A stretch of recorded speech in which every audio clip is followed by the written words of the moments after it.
Tuesday, October the 20th. So we left Samson tied up with new ropes, being handed over to the Philistines. What happened next? Remember the verse? But the Spirit of the Lord came powerfully upon Samson, and he snapped to the ropes on his arms as if they were burnt strands of flax, and they fell from his wrists. Then he found the jawbone of a recently killed donkey. He picked it up and killed 1,000 Philistines with it. Then Samson said, "With the jawbone of a donkey, I've piled them in heaps. With the jawbone of a donkey, I've killed 1,000 men." And so it is, we begin to see the way God is using Samson's strength. But if ever you've been to Sunday school, you know that the key, the secret to Samson's strength is the Sunday school story that we all know and love.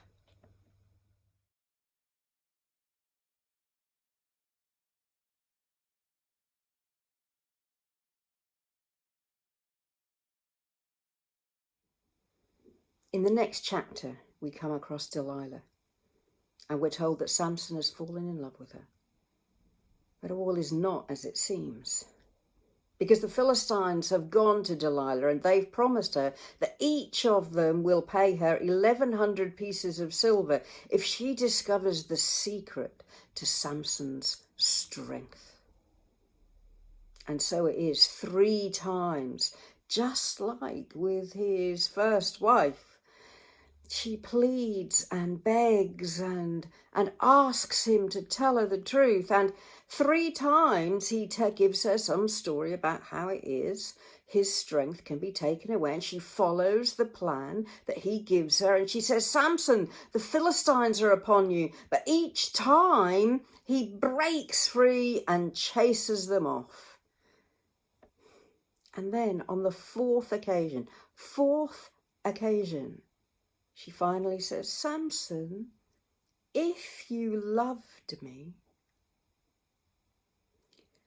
And just like with the story of his first wife, he gives in to her nagging, her pleas, her wiles, and tells her the truth, that the secret to his strength is that he has never had his hair cut.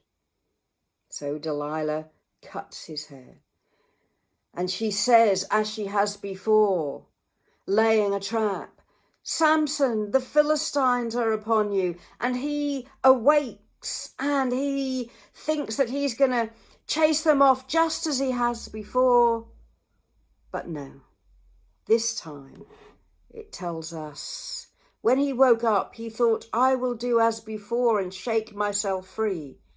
But he didn't realize the Lord had left him.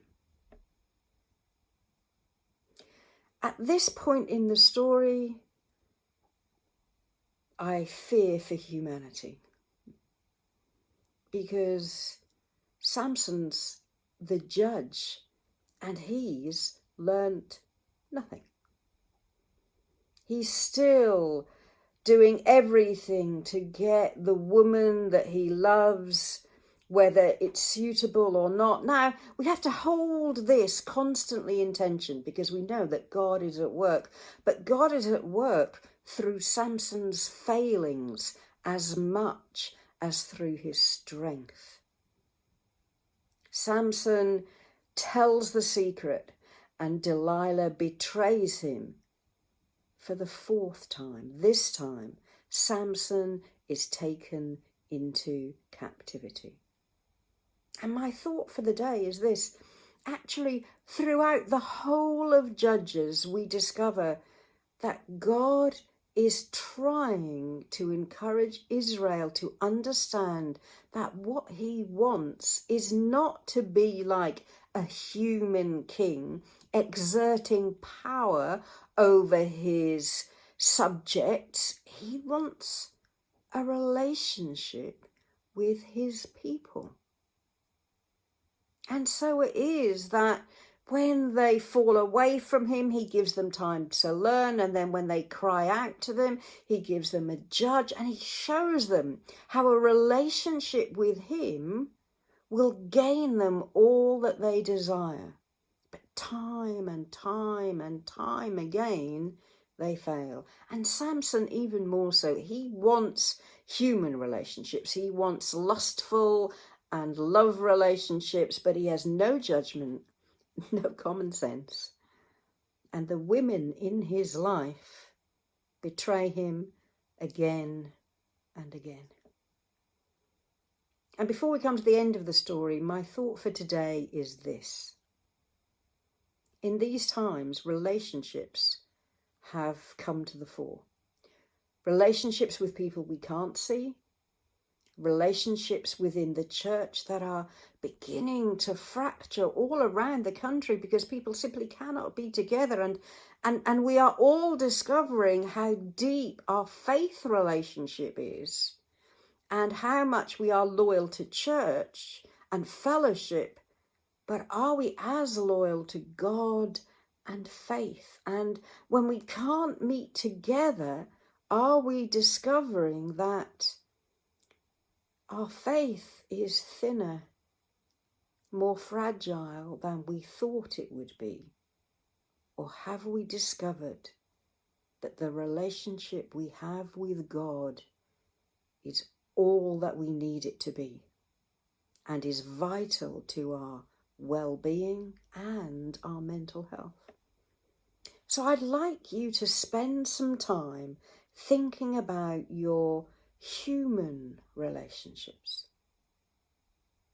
I'd like you to maybe not just send a text, but how about this? How about writing a card, sending a letter, taking some time for a real phone call to somebody who you recognize is a relationship that has made you who you are. Maybe it's a relationship that you've forgotten.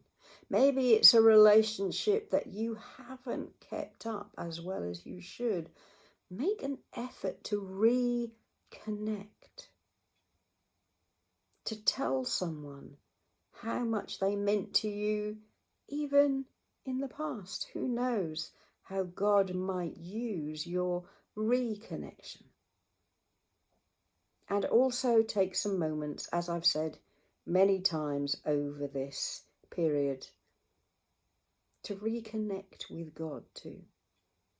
I don't know about you, but during the serious lockdown, when we couldn't leave the house, I took more time and I was more aware of what I needed to do. I wasn't always successful, but I was aware of the need to keep connected to God. But now we're living in this half life of not quite connected in church and half digital and half real life.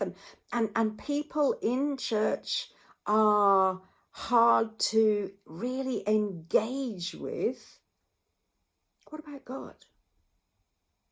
Are we still fully engaged with him? Are we taking him, our mental health, our failings, our fears, our fragility? How about taking some time to write God a letter, whether physically or metaphorically? Tell him. Tell him what he means to you. Tell him you're sorry if you need to reconnect.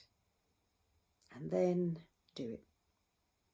Reconnect in a meaningful way that just reminds you how important all kinds of relationships are, but especially our relationship with God.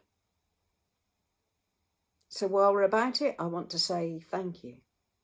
Thank you for those of you that have connected with me, that have encouraged me, that have said how much these thoughts do actually make a difference. As I speak into a camera, I've no idea who's out there.